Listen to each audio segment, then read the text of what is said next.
ፌቢ የእናቶች ሁለንተናዊ እድገት መጽሐፍ ቅዱስ ትምህርት ቤት በሰርተፍኬት መርሃ ግብር ያስተማራቸውን 50 የሚሆኑ እናቶች ሰኔ 27 2018 ዓ.ም በአየር ጤና ወንጌል ብርሃን ቤተክርስቲያን በድምቀት አስመርቋል። የፌቢ የእናቶችና ልጆች ሁለንተናዊ እድገት አገልግሎት መስራችና ባለራዕይ ወይዘሮ ሮማን ዘውዴ ለተመራቂ ተማሪዎች እንኳን አደረሳችሁ መልእክት ያስተላለፉ ሲሆን ማዕከሉ የተለየ ስርዓተ ትምህርትን የሚከተል ሲሆን ዓላማው እናቶችን በሁለንተናዊ እድገት ማነጽ ነው ብለዋል። ማዕከሉ የተለየ ስርዓተ ትምህርትን የሚከተል ሲሆን ዓላማው እናቶችን በሁለንተናዊ እድገት ማነጽ ነው ብለዋል።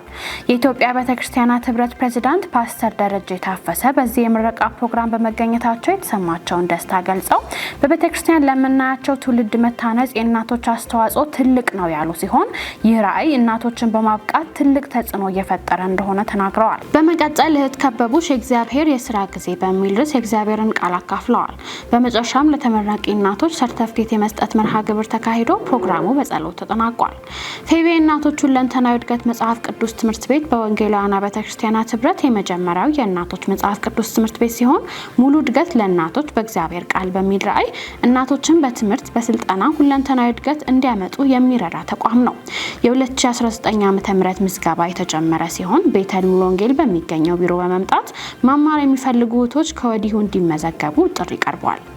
ከሁሉ አስቀድሜ እንግዲህ ስለ ዛሬ ታሪካዊ ቀን ጌታን እጅግ አድርጌ አመሰግናለሁ። እግዚአብሔር ለዚህ ቀን ስላበቃን ጌታ እናመሰግናለን። እንግዲህ ባጭሩ የፌቢ የእናቶች ሁለንተናዊ እድገት መጽሐፍ ቅዱስ ትምህርት ቤት ዛሬ ለመጀመሪያ ጊዜ 50 ተማሪ እናቶችን ያስመርቃል። እንግዲህ መጽሐፍ ቅዱስ ትምህርት ቤታችን እስካሁን ድረስ እንግዲህ ባለን መረጃ መሰረት በወንጌላውያን አብያተ ክርስቲያናት ታሪክ የመጀመሪያ የእናቶች መጽሐፍ ቅዱስ ትምህርት ቤት እንደሆነ አውቀናል ማለት ነው። ስለዚህም እግዚአብሔር እናመሰግናለን። እነዚህም የመጀመሪያ ታሪካዊ ተመራቂዎቻችን ናቸው። እንግዲህ የትምህርት ቤታችን ዋና ዓላማ እናቶችን በሁለንተናዊ አቅጣጫ ማብቃት ማሳደግ ነው ዓላማችን። እናቶች በቤተሰባቸው ትልቅ አገልግሎት አላቸው።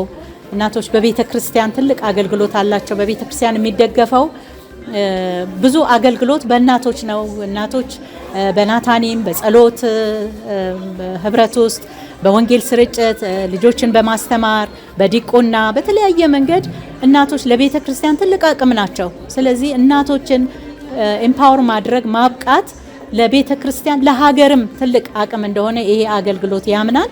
ከዚህ የተነሳ ነው እንግዲህ የፌቢ የእናቶች ሁለንተናዊ እድገት መጽሐፍ ቅዱስ ትምህርት ቤት አንድ በፌቢ ሚኒስትሪ ውስጥ አንድ ዲፓርትመንት ነው።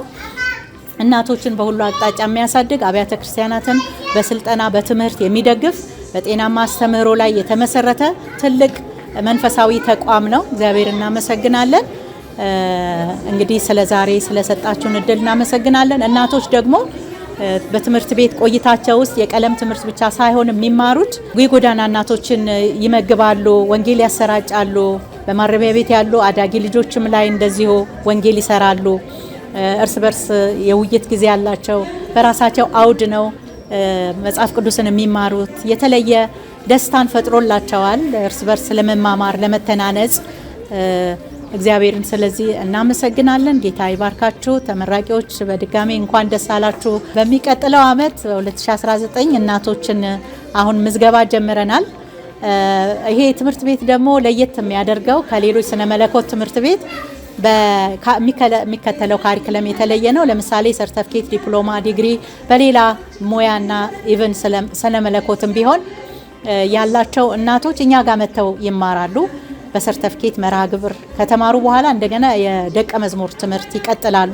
ዋናው ዓላማችን እናቶችን ደቀ መዝሙር ማድረግ ነው። ሰርተፍኬት ዲፕሎማ አለኝ ዲግሪ አለኝ ማለት ሳይሆን በተማሩት እውነት ፕራክቲካል የሆነ ተግባራዊ ህይወትን እያሳዩ እናቶች ለቤታቸው፣ ለትዳራቸው፣ ለቤተ ክርስቲያን፣ ለማህበረሰቡ በጎ ተጽዕኖ ፈጣሪ እንዲሆኑ ማድረግ ስለሆነ እናቶች ኑና ተመዝገቡ እንላለን። አይኔ ዲግሪ አለኝ ዲፕሎማ አለኝ